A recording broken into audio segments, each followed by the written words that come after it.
গ্রামের পোলায় আমি বয়স 19-20 সুন্দরীরা পিছে ঘুরে ইশারা দেখিস গ্রামের পোলায় আমি বয়স 19-20 সুন্দরীরা পিছে ঘুরে ইশারা দেখিস আমি নিজে নাম্বার 1 পিস হিংসা থেকে পরে শেষ আমি নিজে নাম্বার 1 পিস হিংসা থেকে পরে শেষ এই চায়া থাকস কেন কি কবি ক এই চায়া থাকস কেন কি কবি ক তুই কইলেই তো আমি কমুহ ও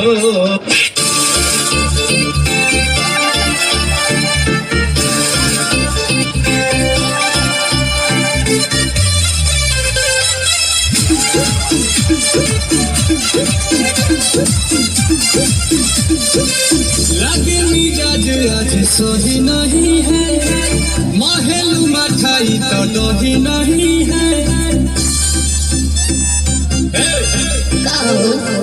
लगे मिजाज आज सही नहीं है महलू मठाई तो दही नहीं है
আমি তো তোমার খুব ভালোবাসি।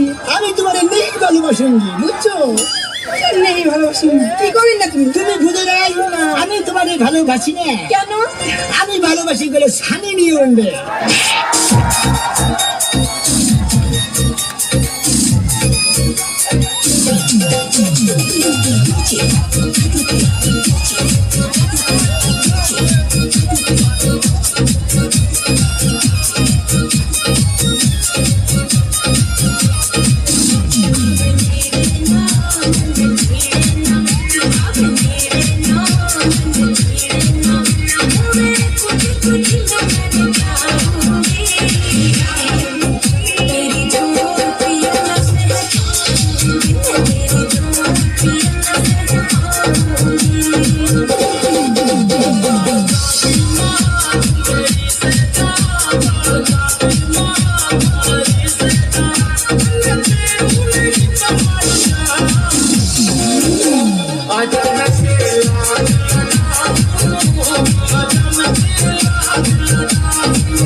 প্রিয় সুধী